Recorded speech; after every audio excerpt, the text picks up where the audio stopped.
लद्दाख में भी कशीदगी कम नहीं हुई थी। अभी तनाव पूरे तौर से कम नहीं हुआ था कि इस बीच समाजी कारकुन सोनम वांगचुक की गिरफ्तारी भी हो गई है। जी हां, एनएसए के तहत सोनम वांगचुक को गिरफ्तार कर लिया गया है और उसके बाद एक बार फिर से पूरे लद्दाख में जो कशीदगी है वो बढ़ गई है। आखिर इस गिरफ्तारी को किस तरह से लिया जाए, या फिर पीएसए और एनएसए जिसके तहत ये कार्रवाई ख़ासतौर से की गई है, इसका क्या कुछ मतलब है, ये दफ़ाएं कितनी एक तरह से सख्त हैं, इसके बारे में भी हम तफसील में जानेंगे। और इस वक्त लद्दाख, पूरे लद्दाख और करगिल और लेह के हालात किस तरह के हैं, इसे भी हम समझने की कोशिश करेंगे। सोनम वांगचुक को अब गिरफ्तार कर लिया गया है और जोधपुर की जेल में उन्हें रखा गया है। लेकिन हैरत की बात यह है कि पीएसए के तहत गिरफ्तारी की सोनम वांगचुक ने जिस तरह से पेशगोई की थी और उन्होंने कहा था कि सरकार मुझे गिरफ्तार करके पीएसए लगाना चाह रही है, लेकिन सोनम वांगचुक की गिरफ्तारी एनएसए के तहत हुई है। क्या वाकई हुकूमत अपने आप को गैर महफूज महसूस कर रही है कि पुरअमन एहतजाज से डरने लगी है? एनएसए और पीएसए में आखिर फ़र्क क्या है और लेह में आखिर क्या कुछ हो रहा है, इस वीडियो में हम यही समझने की कोशिश करेंगे। सोनम वांगचुक दरअसल एक नाम, एक मिशन और एक तहरीक है। तालीम, माहौलियात और लेह की खुद मुख्तारी के लिए लड़ने वाला ये शख्स बैनुल-अक़वामी सतह पर जाना जाता है। फिल्म 3 इडियट्स का किरदार फोंसुक वांगडू इन्हीं से दरअसल मुतासिर था, लेकिन अब वही शख्स हुकूमत की नज़र में एक सिक्योरिटी थ्रेट बन गया है। क्योंकि वो लेह के लिए आईनी तहफ़्फ़ुज़ मांग रहे थे। जम्मू कश्मीर की दरअसल तकसीम के बाद लद्दाख एक अलग यूनियन टेरिटरी बन गया, लेकिन मकामी लोगों के मुताबिक उनकी ज़मीन, रोज़गार और शनाख्त के हुकूक ख़तरे में है। इसीलिए लेह के लोग छठे शेड्यूल और कानूनी तहफ़्फ़ुज़ात का मुतालबा कर रहे हैं।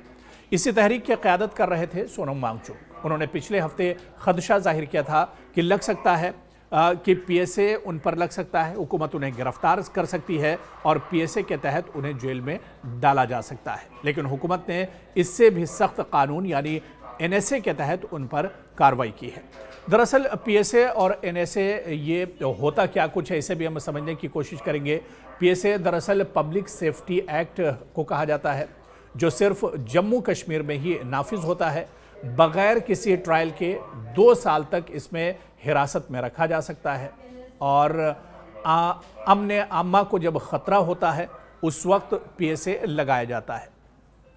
दूसरी तरफ अगर एनएसए यानी नेशनल सिक्योरिटी एक्ट की बात करें तो ये पूरे मुल्क में लागू होता है और ये पूरे मुल्क में एक तरह से लगाया जा सकता है। किसी को भी बगैर अदालती कार्रवाई के 12 माह तक कैद में रखा जा सकता है और पुलिस को सिर्फ शुबे की बुनियाद पर इसके तहत कार्रवाई कर सकती है और इसमें अपील का हक भी एक तरह से महदूद होता है। तो जाहिर सी बात है कि एनएसए और पीएसए से ज़्यादा सख्त और मुबहम और ख़तरनाक कानून है। सरकार का कहना है कि सोनम की तकरीरें अवाम को मुश्तइल कर रही थीं, लेकिन कोई भी वीडियो, कोई भी क्लिप ऐसा नहीं जिसमें सोनम ने तशद्दुद की अपील की हो और उनकी सारी तहरीक आईनी, जमहूरी और पुरअमन रही है। उनकी गिरफ्तारी पर कांग्रेस, आम आदमी पार्टी और कई इंसानी हुकूक की तंजीमों ने सख्त रद्द-ए-अमल जाहिर किया है। यहाँ तक कि जम्मू कश्मीर के वज़ीर आला उमर अब्दुल्ला और जम्मू कश्मीर की साबिक़ वज़ीर आला महबूबा मुफ्ती ने भी सोनम वांगचुक की गिरफ्तारी पर तशवीश जाहिर की है। और बाज़ जो कारकुनान हैं या लद्दाख के लोग हैं, उन्होंने कहा है कि एनएसए के तहत सोनम वांगचुक को पकड़ना जमहूरियत की मौत के मुतरादिफ है, यानी ये एक सख्त कदम है जो सोनम वांगचुक के खिलाफ एक तरह से उठाया गया है। सोनम वांगचुक की गिरफ्तारी के बाद सोशल मीडिया पर फ्री सोनम वांगचुक ट्रेंड कर रहा है और इसके अलावा तलबा, माहौलियाती कारकुनान और आम शहरी भी लगातार इस गिरफ्तारी पर सवाल उठा रहे हैं। क्या हुकूमत अब हर इख्तिलाफ को दबाना चाह रही है, या लद्दाख और पूरे लद्दाख में जिस तरह से अपनी मांगों को लेकर यह एहतजाज किया जा रहा था, तो क्या इस एहतजाज को हुकूमत दबाना चाह रही है? क्योंकि ये मामला अब सिर्फ लद्दाख का नहीं रहा, बल्कि पूरे मुल्क में स्टेट पावर बमुकाबला सिविल सोसाइटी की बहस छिड़ चुकी है। क्या सोनम वांगचुक को गिरफ्तार करके लद्दाख की आवाज़ को दबाया जा रहा है? एनएसए और पीएसए जैसे कवानीन सिर्फ इख्तिलाफ दबाने के लिए इस्तेमाल हो रहे हैं। जमहूरियत में इख्तिलाफ दुश्मनी नहीं बल्कि ये एक तरह से ताकत है। लेकिन जब जमहूरी आवाज़ को बंद कर दिया जाए तो ये जमहूरियत का चेहरा नहीं, एक अंधेर नगरी बन जाता है। और अब जाहिर सी बात है कि सोनम वांगचुक तो गिरफ्त में है, उनकी गिरफ्तारी हो चुकी है, लेकिन सोनम वांगचुक ने इससे पहले भी कहा था कि उनकी आवाज़ को किसी तरह से दबाया नहीं जा सकता है।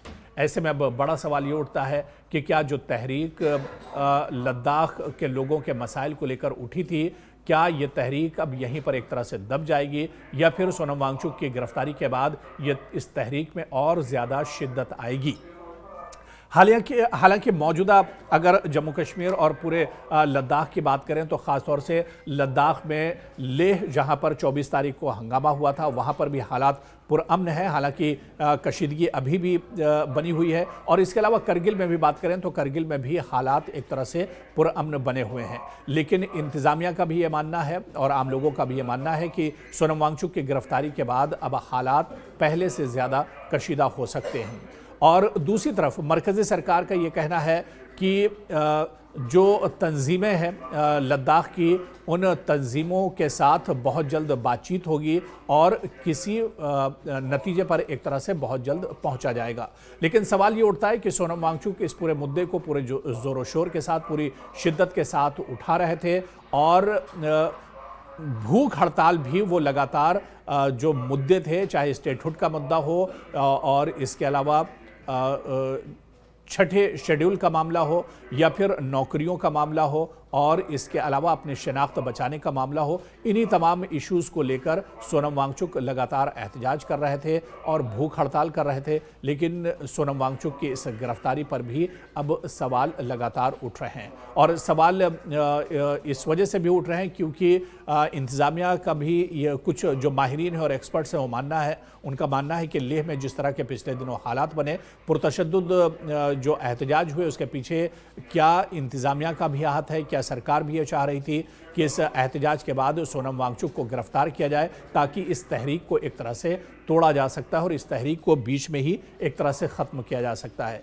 तो अब जब सोनम वांगचुक की गिरफ्तारी हो चुकी है, उन पर NSA लगाया गया है, ऐसे में क्या ये तहरीक यहीं पर थम जाएगी या फिर जो लोग और जो तंजीमें इस पूरे मामले को लेकर सरगर्म थी वो एक बार फिर से इस पूरे मामले को पूरी शिद्दत के साथ उठाते रहेंगे और आने वाले दिनों में क्या मरकज़ी सरकार इससे सबक लेगी और आने वाले दिनों में लद्दाख के लोगों की जो मांग है, क्या उस मांग पर एक तरह से फोकस किया जाएगा और इन मांगों को एक तरह से मरकज़ी सरकार आने वाले दिनों में पूरा करेगी, ये देखना भी अहम होगा। और क्या लेह के लोगों के जो दैरीना मसाइल हैं या जो दैरीना मांगे और ख़ासतौर से स्टेटहुड का मुद्दा या छठे शेड्यूल का जो मामला है, क्या इस पर मरकज़ी सरकार देने के लिए तैयार होगी? क्योंकि पिछले कई सालों से, जब से साल 2019 में रियासत का दर्जा छीनकर यूनियन टेरिटरी लद्दाख को बनाया गया था, उसके बाद से ही ये पूरा मामला एक तरह से उठाया जा रहा है और इसे लेकर हंगामा और एहतजाज किया जा रहा है। लेकिन अब क्योंकि हंगामा बहुत ज़्यादा बढ़ चुका है, क्या इस हंगामे के बाद, सोनम वांगचुक की गिरफ्तारी के बाद, क्या मरकज़ी सरकार अब कोई बड़ा फैसला लद्दाख को लेकर लेने जा रही है, ये देखना भी अहम होगा।